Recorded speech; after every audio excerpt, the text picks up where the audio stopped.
Time for a progress update, and this time I'll do it with some narration.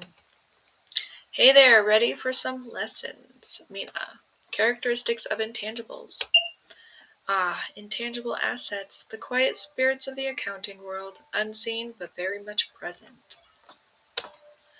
These assets are peculiar because they lack physical form, yet we adore them for they tend to be long-lived and remarkably helpful during their lifetime. Much like us folk, subtle, enduring, and often underestimated. Now a curious detail, financial instruments are also non-physical, but they are not considered intangible assets. What do you mean by financial instruments? A financial instrument carries the right to receive gold or something just as valuable in the future. Think of bank deposits, long-term investments in stocks or bonds, or even accounts receivable. It's the power of an idea backed by obligation. Not every idea has value, but a financial instrument, that one demands payment. Internally created intangibles. An internally created intangible would be like when you spend time and gold to work on crafting a custom spell and then copyright it. These follow a different path than purchased intangibles. When an intangible is created within your own walls, the natural treatment is to expense most costs immediately. No matter how grand the project feels, research and development costs are expensed as they occur. Only direct costs, such as legal fees, are capitalized. Can't this result in understated assets and overstated expenses? Potentially. Many scholars and a few loud dwarfs have argued this point for ages, but consistency in process is paramount. A spell cast the same way every time is far safer than improvisation. Thus, we capitalize only the direct costs involved in creating an intangible like legal costs, and expense the rest. It keeps the books honest, even if it feels a little bit conservative. Purchased intangibles. Purchased intangibles behave just like plant assets. They're recorded at cost, including the acquisition price and any expenses needed to prepare the intangible for its intended use. You'll see these costs at purchase price, legal fees, and other incidental expenses. Even fairies need paperwork. Sometimes intangibles are acquired in exchange for stock or other assets. In that case, the cost becomes the fair value of the consideration given or the fair value of the intangible received, whichever is clearer. For example, Fayco purchases a copyright from Raven Courier Incorporated in exchange for stock. If the copyright's value is murky, as magical copyrights often are, then the fair value of the stock becomes the cost. What if multiple intangibles or a mix of intangibles are purchased in a business combination? Treat them like tangible assets. Allocate the costs based on fair values. A tidy distribution of value keeps the whole spell stable. Alright, that's enough of her. Alright, and then we go to the next.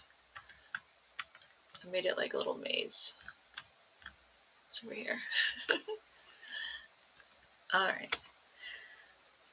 So, thing about this guy is that I made him based off another character in the game. I thought it would be fun to do some new things with this section. I'm so late. Busy, busy, busy. What to do, what to do. Is that you, Teacher Ian? Oh, yes, yes, you're here. I am Ian. This is so exciting that you're here. Now we can begin. Amortization. Impairment. Limited. Indefinite. Oh my, so much to learn. Let's start with limited life. How long will your intangible live? Will its value shrivel up like a raisin? These are important questions because they tell us how to account for the asset. He tilts his head, smirking. Limited life intangibles eventually dry up, like an old man who's worked himself into the grave and forgotten how to have fun. Ian knows all about that. He winks, delighted at his own joke. Anyway, unlike indefinite life intangibles, we amortize these ones. Basically, we spread the cost over these years the asset is actually useful. He twirls a glowing leaf between his fingers. And how does an idea die? It stops producing gold. Very sad, very boring, very Ian. Ian? His eyes sparkle with mischief, but he continues on. The useful life of an intangible should match the period during which it helps generate cash flows. He starts listing things off, but with theatrical flair. What's it used for? I think I'm going to have to edit that later. Anyways, what's it used for? How long will it stay useful? Can we renew it without spending a mountain of coin? And of course, we must have evidence that the extension is valid. He pauses, lowering his voice. But we are not talking about altering contracts today. A visible shiver runs through him. Fae do not meddle with contracts, not ever. He clears his throat and seems to magic his discomfort away. Is that a little glitter in the corner of his eye? We also consider competition, obsolescence, and the other economic forces. New technology, new laws, all the things Ian reads about instead of sleeping. He grins wickedly. And how much does it cost to keep the intangible alive and producing? That matters too. Your amortization expense should reflect how the asset is actually being used up. He repeats it, slower, like he's mocking a lecture. Amortization expense should reflect the pattern of consumption. For example, Raven Courier Inc. bought a license to provide salamander paper. They should Oh, that was white. I need to change it yellow. They shouldn't amortize the cost based on how much of the license they use each year. If the license requires 25% the first year, 20% the second, and 5% the year after that, then that's the pattern they follow. He shrugs. If they can't figure out the pattern, they use straight line. When they record amortization, they show the charge as an expense and credit either the intangible asset or the accumulated amortization account. Basically, estimate how fast your asset is being used up and amortize accordingly. He claps his hands. Now math. Ian adores math. To amortize, take the cost and subtract the residual value. Residual value is usually zero unless someone else wants the asset at the end of its life. Example, Fayco buys an intangible from Undian Co. At the end of the asset's life, Undian reduces the cost by the residual value. Fayco should use fair value for the residual value, but only if it can be determined reliably. And if the asset's life changes, you amortize the remaining carrying amount over the new useful life. Companies must also check limited life intangibles for impairment. If the carrying amount can't be recovered and is higher than the fair value, they record an impairment loss. He beams. Lots of big words, but we made it through. Ian would be so proud. Did I do it both of them? Did I do indefinite? I don't remember. Okay, no, I didn't. Indefinite life intangibles are endless. They're expected to provide bounty for as long as anyone can reasonably foresee. His eyes twinkle. Much like the Fae and spirits, all goodwill lasts forever. He lets out a mirth-filled chuckle. A joke? I didn't get rid of MC. To do that too. A couple edits left. Right, goodwill is a topic for later. Still an amazing pun, you know. Ian doesn't like puns. What a sad... He catches himself. Anyway, even assets that seem eternal can run dry. Impairment is always a possibility. Maybe people decide Raven Courier Inc. is lame and they'd rather use some other courier service like, he grins, Traveling Pixie Co., which is why, as a result, a fair value impairment test must be done at least once a year. His tone shifts, more serious now. Unlike limited life assets, they are not amortized. Why? Because how would one calculate the value of forever? Example, a trademark renewed every 10 years, supported by clear evidence of future cash flows with no end in sight, that's indefinite life, so we do not amortize it. There is also no need to use a recoverability test. He shrugs. After all, the asset might never fail, and that would be an unnecessary use of resources. That's enough of Ian. Let's go to our next little fairy circle. And here we are. Merchandise, merchandise. Come get your merchandise, everyone. Raven Courier Inc. hat, Fayco specialty quill. We've got all your special name brand items right here. Just kidding. She burst into laughter, wings fluttering in chaotic excitement. I'm the marketing intangible spirit, and you've come to exactly the right place if you want to learn how trade names, trademarks, internet domain names, and all those other marketing-related intangible assets work. So you're not selling any stationery? That's too bad. I love stationery. I'm not allowed. They keep renewing their contracts, and I'm definitely not one of their trusted merchandisers. And honestly, trying to get you to buy something while using their name to lure you over here would be illegal. Good news though, I'm not actually selling anything, so don't call the fairy police on me. She snickers. Do you know what a trademark or a trade name is? It's a name or symbol that represents a specific business, right? Yes, but there's so much more than that. She leans in excitedly.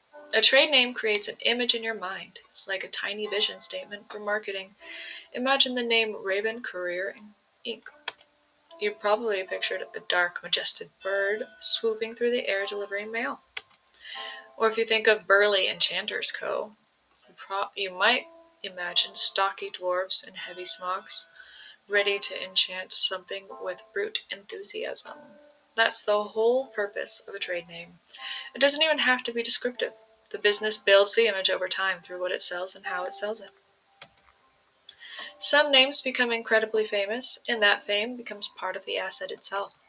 That's why trademarks and trade names are considered assets. The name carries legal privileges. No one else can use it without permission.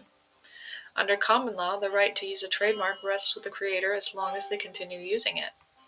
And when registered with the Patent and Trademark Office, they're protected in 10-year periods with unlimited renewals, which makes them an indefinite life intangible. Ding, ding, ding. Great job. And that means no amortization, just impairment checks.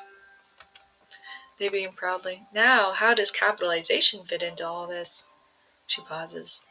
Well, you didn't ask, but it's important. If a trademark or trade name is purchased, capitalize the purchase price at the cost of the asset. If it's developed internally, only capitalize the costs related to securing it. Registration fees, design costs, attorney fees, successful legal defense costs, and so on. Do not capitalize research and development costs. Those are expense. GAAP insists. She narrows her eyes to make sure you're listening.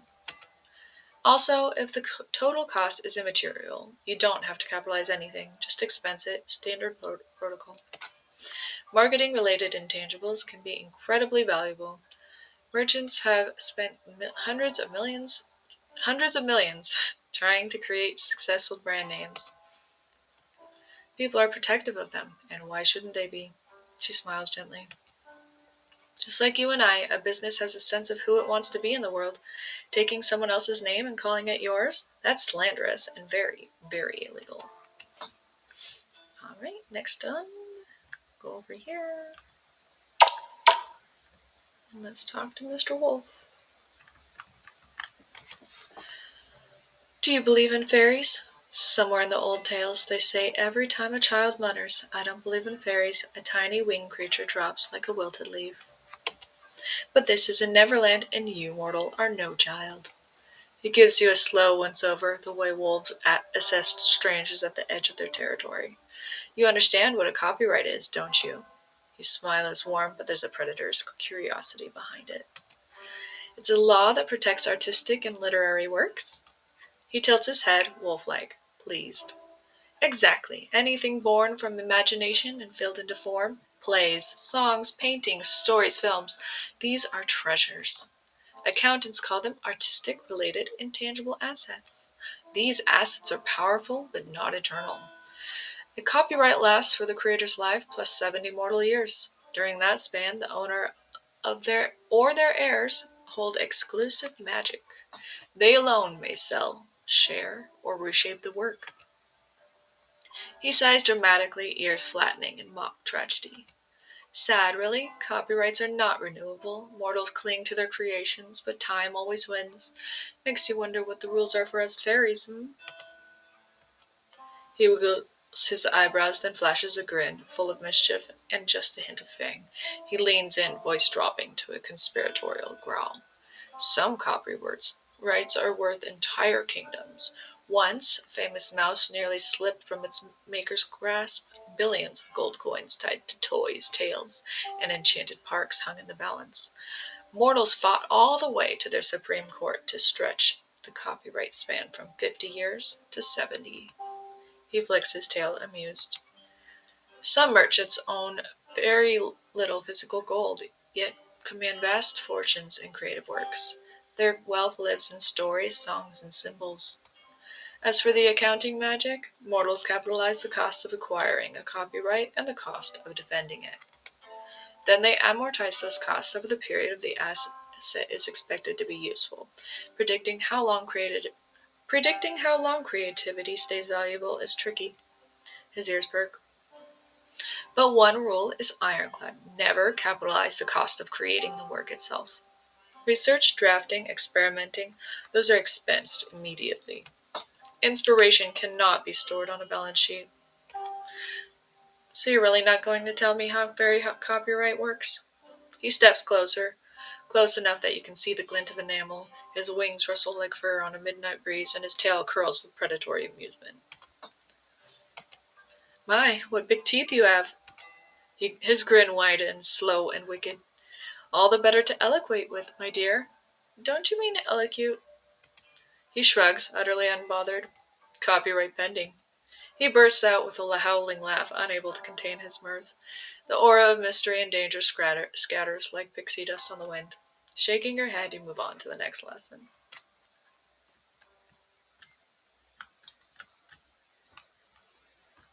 I walked on a tree. No.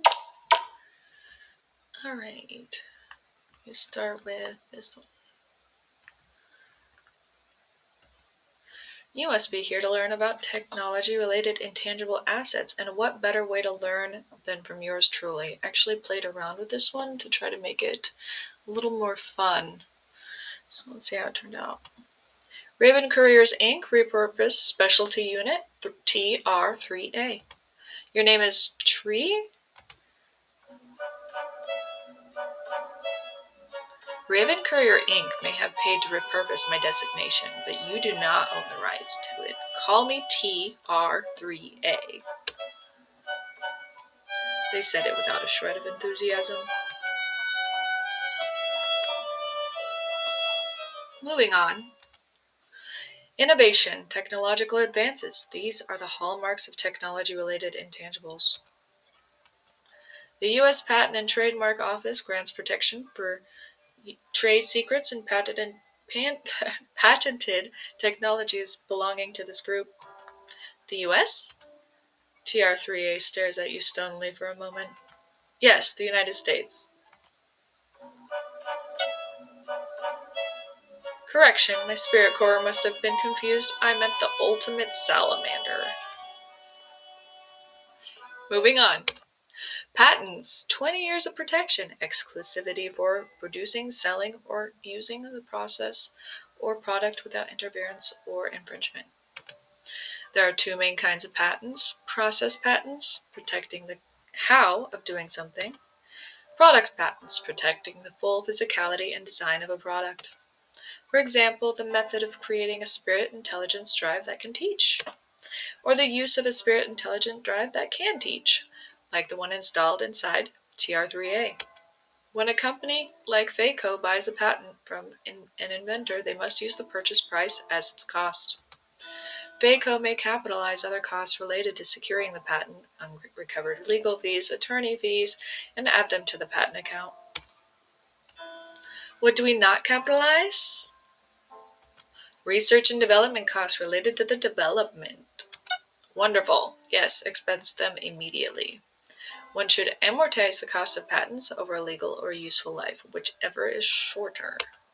If Faco owns a patent from the day it was created and it's likely to be useful for the full legal life, amortize over 20 years. If not, its usefulness is cut short to 12 years, amortize the shorter length. Oh, if useful, yeah, okay. Many factors limit patents to shorter lifetimes. New inventions, inadequacy, demand. For example, alchemical patents often have shorter lives due to the testing and approval process of following issuance. A normal potion patent loses years from its 20-year life because of monster and humanoid testing, plus the lengthy review and approval process. All of this occurs after issuance and before products are sold.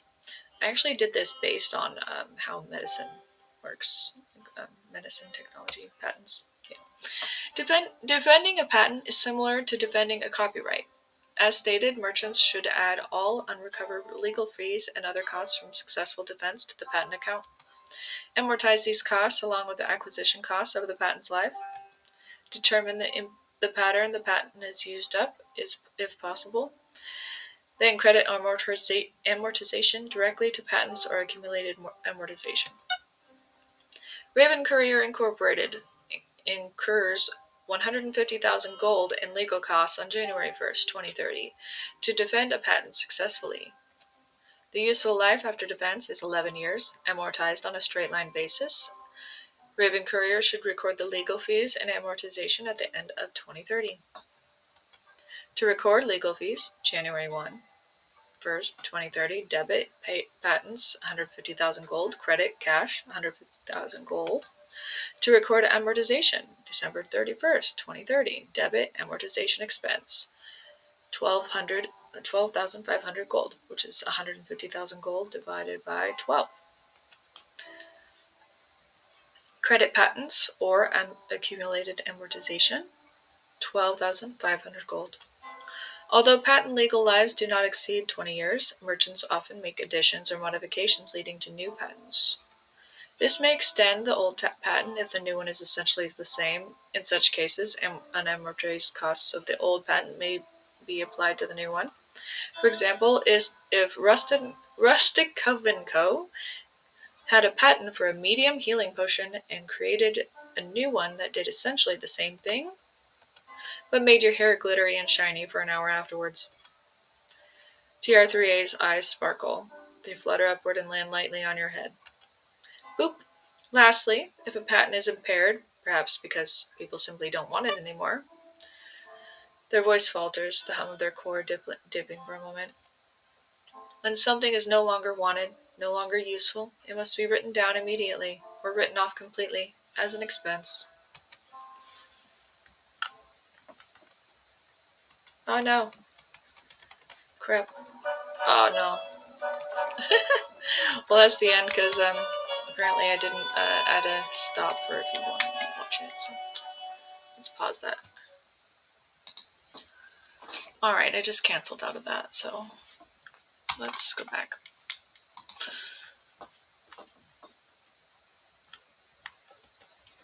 We are the voices that bring your fame into reality. We are the hands that give you what you need to be successful. We are the whimsy that decides your fate. We are the customer-related intangible assets. They pose dramatically. What does that mean exactly? It means our magic comes from interactions with the outside world. Customer relationships, official or unofficial, order or production backlogs, customer lists, all of these are customer-related intangible assets. They nod together. How are they valuable? We will show you. Imagine a famous hairdresser. Though fame isn't required, this hairdresser is beloved for all their passionate work and has built strong, trusting relationships with customers over many years. Then, when they retire, they sell their customer list to a new stylist with similar taste, and they tell their customer, I trust her, you're in good hands. Now, the new hairdresser has a bull roster of clients. That list was valuable, they say in unison. Very valuable. Pecos sells all sorts of stationery. One of them twirled a quill between her fingers, while the other nodded agreeably. And they pay attention to which item sells best. They might sell that information to another distributor, who uses it to increase sales by stocking similar products. That research data is a customer-related intangible asset too, and it can be extremely profitable, like all intangibles. These assets require judgment, useful life, amortization, all determined by evidence and experience. Let us show you.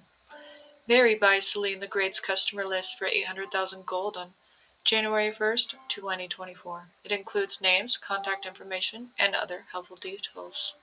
Barry's experts tell him he'll benefit evenly over 5 years. That means the list is limited life, and should be amortized on a straight line basis.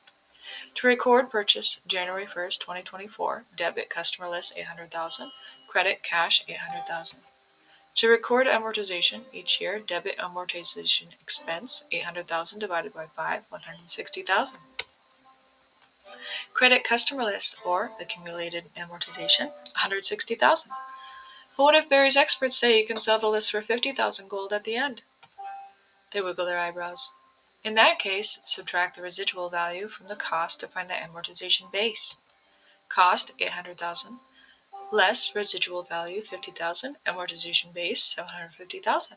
Amortization per year $750,000 divided by 5 is $150,000 gold.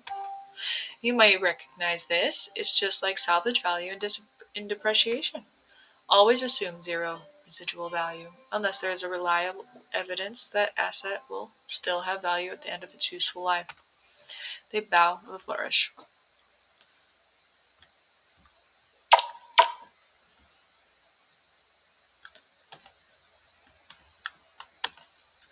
Contracts. They smiled devilishly in anticipation. I thought fairies didn't like talking about contracts. They give you a flat, bored look. I'm a batkin. Fairies hate talking about changing contracts. I don't mind. Means I get to change them too. They grin, wicked and pleased with themselves. Contract-related intangible assets. Basically, how valuable are the contracts you hold? Franchises, service agreements, licenses, broadcast rights, all of these can be worth a fortune. On to the technicals. Were they wearing glasses before this? A franchise contract gives someone the right to sell certain goods or services, use the trade name, or operate in a specific location. The franchisor grants those rights, usually protected by things like copyrights, patents, or trademarks. Did you use Raven Courier Code to deliver a package? Did you hop over to the mundane world for a famous foot-long hoagie? Maybe you bought a fancy broomstick from Carl's famous boostware. They squint at you, reading your confusion for a moment, then nods in understanding. People don't use broomsticks anymore. Brooms, they say flatly. Well, that's business, I suppose, they say in a sultry tone. As I was saying, these are all franchises, and there are many types. Even governments grant franchises. Those let people use public property to provide services. Teleport pads, radio airwaves, hologram broadcasting, even old world transportation like buses and taxis used operating rights called permits or licenses. They leaned back thoughtful. I remember before holograms, some entertainment companies paid billions of gold for the right to broadcast sports games for 8 years. 8 years competitive industry. The life of a franchise depends on the contract. Some last a set number of years or renew forever. Others are truly perpetual. When you secure a franchise or license, you record it as an intangible asset, but only if you can clearly identify the cost of getting that right. They pushed their glasses up, as they seemed to have fallen to the end of their nose and were on the verge of falling off. Costs like legal fees or upfront lump sum payments. Limited life franchises get amortized as operating expenses over the useful life. They sigh dramatically. Did I say they sighs? I have to check that. Do not amortize perpetual or indefinite franchises. I'll remind you as many times as necessary. Rules matter, break them, and you get consequences. Back-end consequences. The kind of loopholes, servitude clauses, and very creative late fees keep forever franchises on the books at cost. Annual payments under franchise agreements. Those are operating expenses in the period you pay them. Yada yada. You notice they'd been reading from an absurdly large scroll for a while now, although you can't seem to remember when they took it out. Those annual payments don't represent the asset itself because they don't give you future rights. The scroll bursts into flames. And our contract is finished. That's everything you need to know, right? They don't wait for your answer. Suddenly you find yourself looking at a chicken. Wow, that was it might be best to leave the odd creature alone. I had fun with that one. And then I have a little quiz up here. I have intangibles. What a fascinating concept. What kind of intangible is a trademark categorized as? Is it a customer, market, or contract? It's a market. Correct. A trademark helps us recognize where a product comes from and tells companies apart. It's basically as important as a company's name. It's a type of marketing-related intangible asset. Oh, looks like I accidentally made them look like a different person. I didn't change their second one. I have to fix that. All right. Are research and development costs capitalized? No. Expense, not added to the asset. Only direct costs like legal fees or registration get capitalized. It's GAAP. All right, next one. Hey there, did you study hard? What costs are capitalized with contract-related intangibles? Upfront costs. Yes. Legal fees, lump sum payments. And he turned into a different guy. I didn't even catch that. I need to fix those. Anyways, I made these little book. Oh, I didn't make this accessible yet. Never mind. I did add little mini lessons here for people to catch up because those are what I used to be using as lessons until I decided to make it more personalized. So, yeah. Anyways, that's all for now. I do have more, but I'll show that later.